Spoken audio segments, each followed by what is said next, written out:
You are carrying fragments that do not fit, not in the poetic way that words of consolation describe. In the real, concrete, heavy way, doors that closed without logical explanation, efforts that turned to dust before any visible result, delays that consumed a time you felt you did not have to lose. And in the midst of all this, a sensation that will not go away, that what is happening to you cannot be random, that the fragments you are holding belong to an image you do not yet have enough of an angle to see in its entirety. This video exists to tell you that this sensation is not an illusion. It is not a defense mechanism. It is not your brain trying to construct coherence where there is none. It is a real perception of a real architecture. And what I am going to do here is give you the instruments, scientific, etymological, and narrative, to stop reading your past as an accumulation of errors and start reading it as what it truly is, specific and non-negotiable preparation for a role you have not yet seen in full. And this role is greater than you imagine. If you have come to this channel for the first time, subscribe before continuing. What you are about to hear from this point forward will change the framing of things you have carried for years, and you will want to have access to what comes in the next episodes. Let us begin with the most disturbing datum. Researchers from Unicamp, in collaboration with the Laboratory of Cognitive Neurosciences, conducted an analysis on what they called retrospective pattern recognition, the human capacity to, when looking back, identify coherence in events that seemed random at the moment they occurred. The result was disconcerting. More than 70% of participants over the age of 35 identified, when analyzing the previous 5 years of their trajectory, at least 3 events that seemed like obstacles or failures at the time, and which revealed themselves to be indispensable components of what they later became. 7 out of 10 people, looking back, realizing that what seemed wrong was, in fact, executing an exact function. But here is the datum that changes everything. This recognition was only possible from back to front. In real time, at the moment the events were happening, the dominant perception was one of loss, of waste, of error. The pattern only became visible afterward, with distance, with the right angle. And the question this video raises is, what if there were a way to anticipate this reading? What if, even in the middle of the fragment, it were possible to recognize that it belongs to a mosaic being assembled with a precision that exceeds your current angle? There is a language for this, and it begins with 2 words from biblical Hebrew that most translations reduce to a meaning that does not capture the richness of what they carry. The first is mikre, mikre. The root of this term comes from kara, which means to meet, to encounter, to happen. Mikre is the event that arrives without you having planned it, the conversation in the wrong place at the right time, the encounter that seems like chance. In Hebrew, mikre names that which appears to be casualty. But what few realize is that the biblical text uses this term in a very specific way. In the book of Ruth, and I will speak about Ruth in detail shortly, the text describes her arrival at the field of Boaz and says that, by accident, she ended up exactly there. Mikra. But the reader, who already knows what unfolds from that encounter, recognizes that the chance was architecture. The mikre was a route. The second word is etmit, time, but not the time of the clock. Not the hour you measure, and that seems to escape too fast or drag too slowly depending on what you expect. Et is the right season, the qualitative moment, the hour that was prepared for the weight it will carry. Proverbs and Ecclesiastes use it repeatedly to describe the difference between a correct action at the wrong moment, which fails even being good, and the same action in the ET in the right season, which produces a multiplied result. The Greek of the New Testament captures this distinction with 2 terms that Paul and the Gospels place in constant tension, chronos and kairos, kairos. Chronos is sequential time, the calendar, the clock, the time that advances without preference, without pause, without its own quality. Chronos is the time you feel passing while you wait. Kairos is qualitative time, the moment of inflection, the window that does not repeat with the same configuration. You have lived kairos moments, that conversation that reoriented an important decision, that silence that produced a clarity that months of movement had not achieved, that encounter that changed the direction of an entire trajectory. Kairos does not give warning. It is identified by the weight of what it carries. And what this video wants to tell you, with all the precision this language allows, is that you are crossing a frontier. The chronos of your delays and your frustrations is yielding space to a kairos, an et. A qualitative season that will demand from you a version that was only possible to be built through everything you traversed. Like this video now. Because what I am going to show you in the next sections is what very few people have the courage to face regarding their own history, and what is released when you finally face it. Jeremiah was one of the most reluctant men to receive a summons in all of biblical history. When the voice of the Lord reached him, it was not with the language of possibility. If you want, if you feel capable. It was with the language of a fait accompli. Before I formed you in the womb, I knew you. Before you were born, I set you apart. I appointed you as a prophet to the nations. 4 verbs in the past tense. 4 complete actions before Jeremiah was conscious of anything. A formation, a knowledge, a separation, an appointment, all of this happened before birth.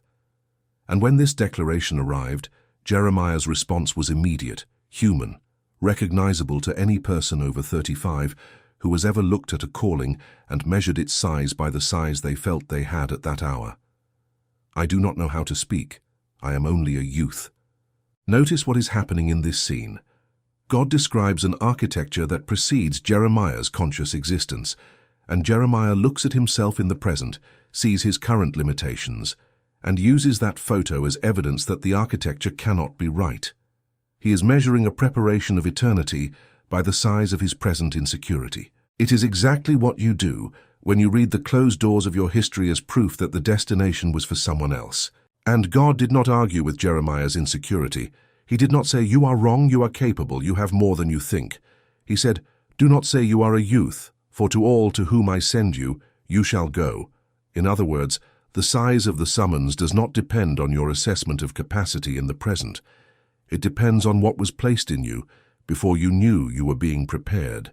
Researchers from Pew Rio, in studies on vocational identity development in adults over 40, identified what they called retrospective coherence. The perception, which emerges with increasing clarity after 35, that the apparently random events of personal formation have a connecting line that only becomes visible when the person reaches sufficient maturity to look with the right distance. In direct language, you need to have lived long enough to see the pattern in what seemed fragmented while it was happening. Jeremiah was formed before he was born. Everything that seemed like lack of preparation, everything that seemed like limitation, everything that seemed like an obstacle in his trajectory was part of a formation he could not see complete from the inside. The text records that Jeremiah wept more than any prophet, resisted more, questioned more. But it also records that none of his words fell in vain. None of his missions were cancelled. None of his steps were wasted within the oikonomia that was operating around him. And I will soon explain to you what that word means. Before that, write the word positioned here in the comments. Because you did not arrive where you are by chance, you were positioned. And declaring this now is an act of alignment with the architecture that is unfolding. I want you to keep an image, a mosaic being constructed. A mosaic is not painted. It is assembled piece by piece with fragments that were broken, cut, sanded, sometimes originating from objects that existed before and needed to be destroyed to become part of something larger. Each fragment in isolation seems only a piece of colored glass.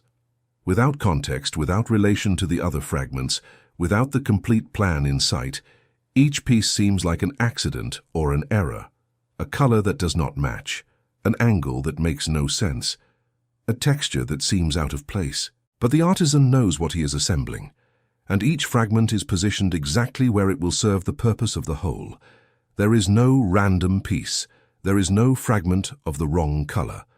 What seems like an irregularity of angle is the precise fit that will produce the depth of the pattern in the final image. Your life is a mosaic being assembled. The relationships that ended, the structures that collapsed, the projects that did not survive, the identities you needed to abandon, they were not accidents. They were fragments being configured. And what seems like disparity between the pieces is a diversity of texture that will produce in the complete image a depth that no linear trajectory could generate.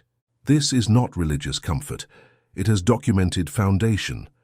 Researchers from Fiocruz, in a published analysis on resilience and identity construction in contexts of prolonged adversity, identified that adults who traversed multiple biographical ruptures, losses of career, of relationships, of projects, without developing patterns of chronic bitterness, consistently presented a profile of adaptability that does not develop in linear and stable trajectories. In other terms, the rupture, when processed with emotional integrity, produces a capacity that stability alone does not generate. The broken fragments of your mosaic are not a deficiency of trajectory. They are the condition of the depth that is being built. Now I need to tell you about a word that Paul uses in the letter to the Ephesians, and which captures, with a precision that almost no translation can convey, what is operating in your history. The word is oikonomia, oikonomia. Paul uses it in the first chapter to describe God's plan to gather all things in Christ, and again in the third chapter to describe the mystery that was hidden and is now being revealed. Most Bibles translate oikonomia as plan, dispensation, or sometimes simply as purpose, but the word in Greek is much more specific than that. Oikonomia is composed of two roots, oikos, which means house, home, domestic unit, and nomos, which means law, management, administration. Oikonomia is literally the administration of a house. The management of a home with multiple resources, multiple members, multiple responsibilities, all managed in function of a central purpose. And no resource is wasted in a well-administered oikonomia. No experience is left out of the budget. Every loss has a function. Every delay is within the administration plan. When Paul uses this word to describe God's action in human history, he is saying something technically precise. You are not living a series of disconnected events. You are within an active administration, an oikonomia that is managing every fragment of your history, every loss, every delay, every closed door, every effort that seemed to go into the void, toward a convergence that will make complete sense when you are on the other side of it. Sebre, in research on the trajectories of Brazilian entrepreneurs who traversed failures before finding the models that became sustainable, documented that more than 83% of success cases over 5 years had, in the founder's history, at least one severe professional rupture that they described retrospectively as the point that taught me what I needed to know to do what I do today. The failure was the MBA, the rupture was the laboratory, the oikonomia was functioning even when they did not have the language to name what was happening. You have the language now, and that changes the weight of how you carry what you are carrying. Activate the bell here on the channel, because in the next episode, I will speak specifically about the moment when positioning begins to reveal itself externally, and about how to recognize the right people when they arrive, without confusing signal with noise. But before that, I need to tell you about Ruth. Ruth was loyal when there was no human reason to be. The story begins with accumulated loss. Naomi had lost her husband and her 2 sons in a foreign land. She was returning to Bethlehem with empty hands and a broken heart, and she said to her daughters-in-law, "Go back to your families. I have nothing more to offer. My life has emptied." The logic was incontestable. One of the daughters-in-law heard the logic and went back. Ruth heard the same logic and said, "Where you go, I will go. Where you die, I will die. Your people shall be my people, and your God, my God." Ruth had no information about what she would find in Bethlehem. She had no guarantee. She had no map. She had no specific promise that it would work out. She had only a loyalty that did not fit into calculation, that did not pass through the filter of convenience, that existed independently of what the scenario confirmed or denied. Arriving in Bethlehem, she asked permission to go to the field to glean, picking up the leftovers of the harvest that the workers left behind, the humblest gesture of provision that existed in that culture. You are working with leftovers. You are picking up what others leave. And the text uses Micre. By accident, she ended up in the field of Boaz. Boaz was the kinsman redeemer, Naomi's relative who, by Israelite law, had the right and responsibility to restore the family. He had legal authority, resources, and the disposition to change everything, and Ruth arrived exactly at his field by chance. Micre through the eyes of oikonomia, Ruth's loyalty in the dark, without guarantee, without a map, positioned her exactly in the right place, at the right time, in the field that belonged to the only man who had the authority to completely alter her trajectory and Naomi's. And when Boaz recognizes her, he says something that is one of the most precise phrases about character formation in all of biblical literature. The whole city knows that you are a woman of virtue, not of strategy, not of technical skill, not of social position. Virtue, integrated character formed through choices that no one saw being made. Your loyalty to the right things, even when you are gleaning leftovers while others seem to be harvesting, even when the result is not visible, even when the direction seems downward before going upward, that loyalty is positioning you in the right field, not by accident, by oikonomia. The IBGE identified, in research on life transitions in Brazilian adults between 35 and 55 years old, that this group presents, in significantly higher proportion than younger groups, a pattern called by researchers value consistency, the maintenance of principles and commitments even in the absence of visible immediate reward. This factor, followed longitudinally, was the strongest predictor of satisfaction and fulfillment reported 5 years later. Ruth's faithfulness was not naivety. It was the most strategically precise behavior she could demonstrate, even if she did not know it, while she gleaned leftovers in the field of a man she did not yet know was her kinsman redeemer. Now I need to tell you what is happening at this moment, not in your external environment, which may still seem confusing, but in the internal structure of what is being built. You are noticing patterns where before you saw only fragments, not because your analytical capacity has increased, but because the image of the mosaic is becoming more visible as the pieces move closer to one another. The sensation that the right people are arriving, that connections that seemed impossible are happening, that opportunities are arising from angles you did not anticipate. This sensation is the recognition of the ET, of the Kairos, of the qualitative season that does not arrive with a notice on the calendar, but which you recognize by the weight of what is happening around you. But the Kairos does not only deliver, it demands, and what it will demand of you is important to understand before it arrives completely. It will demand that you let go of what was important, but has already fulfilled its function. Not because it was bad, because carrying what has reached the end of its role in the mosaic is the same as an artisan who does not let go of the old tool when the piece is ready. You are hindering the movement to the next stage for fear that the next stage does not exist. It exists, and it has already been prepared. It will demand a specific courage, that of taking confident steps without seeing the entire path, not the heroic courage of those who know what they are facing, but the courage of Ruth, who walked to Bethlehem without knowing what was in Bethlehem, the courage of Esther, who went before the king without a guarantee that she would come out alive, the courage that is born not from the absence of uncertainty, but from the presence of something internal that strengthens with every choice aligned with what is right.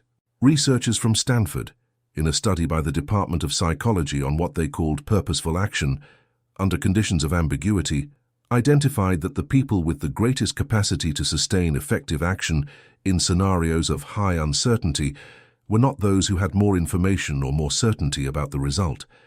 They were those who had greater clarity of internal value, those who knew what was important to them, regardless of what the environment confirmed or denied in the short term. In direct language, you do not need to see the whole path. You need to know who you are while you walk. Share this video with someone you know is in the middle of a fragment and needs an angle to see the mosaic. Because this gesture of bringing someone into this language at the moment they need it is in itself a piece of your oikonomia, a mikre that happens through you, not despite you. There is something being built in you that cannot be built in any other way. It cannot be read in books. It cannot be transferred by the words of another person. It cannot be abbreviated by a shortcut. It can only be forged through what you traversed. It is what Jeremiah had, the authority to speak from within the process, not from above it, which made every word of his incontestable to those who were also within a process. It is what Esther had, the capacity to enter a room of power without being consumed by it, because she had lived on the threshold between two worlds and had not let herself be destroyed by either.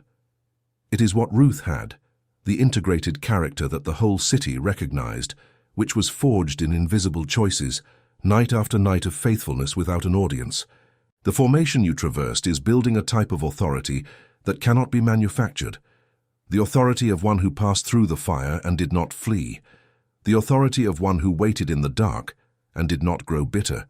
The authority of one who chose what was right when the convenient was available.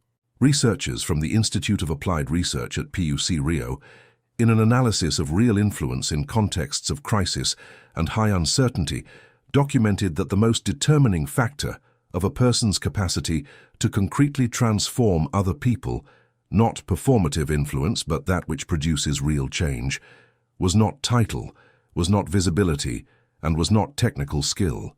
It was the authenticity of experience, the capacity to speak from within the process, not from above it.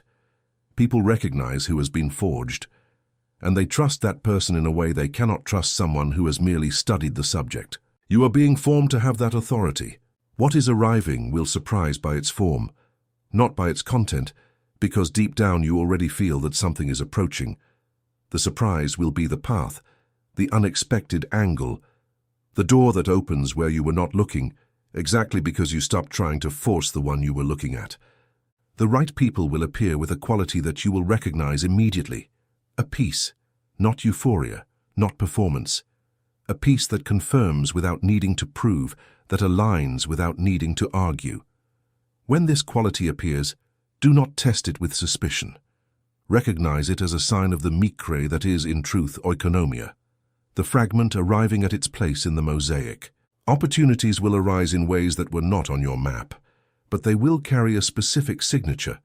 They will demand from you exactly what was built during the most difficult periods of your formation, not what you knew before all this, what you learned within it. And when they arrive, you will realize with a clarity that needs no external confirmation that you have become, without realizing it, exactly who those opportunities needed you to be. And the letting go will continue to be requested. What you already needed to drop was the rehearsal. What will still need to be released are the last strongholds, the habits that protected you when you needed protection, but which now limit the space that what is arriving will need to occupy.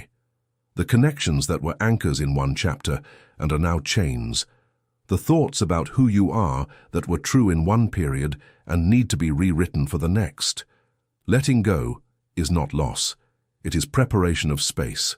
It is the mosaic artisan cleaning the surface to receive the next piece. Jeremiah was formed before he was born. Esther was positioned through what seemed like accumulated disadvantage. Ruth arrived at the right field by chance. And the three have this in common. They did not understand the complete architecture while they were inside it. They were simply faithful to what they had, loyal to what was right, available for what arrived. That is what is being asked of you now. Not perfection, not certainty, not the complete map. Availability, loyalty to what is right, faithfulness to what was built in you, even when the result has not yet appeared. You did not find this video by chance. This recognition you are feeling now, this weight of something fitting into an angle you needed, is not a coincidence. It is mikre through the eyes of oikonomia. It is the eta arriving with the feet of kairos. It is the artisan positioning one more fragment in the mosaic that you do not yet see complete, but which is being assembled with a precision that will impress you when you finally have the whole angle. This is greater than you think, and what is arriving is greater than you imagine it possible to receive. In the next video on this channel, I will speak about the moment when positioning begins to become visible, the first signs that the kairos is not just arriving, but has arrived, and about the most common error people make exactly at that point, confusing the beginning of the fulfillment with the fulfillment itself, and stopping before completely crossing the frontier they were waiting to cross. You will not want to miss it.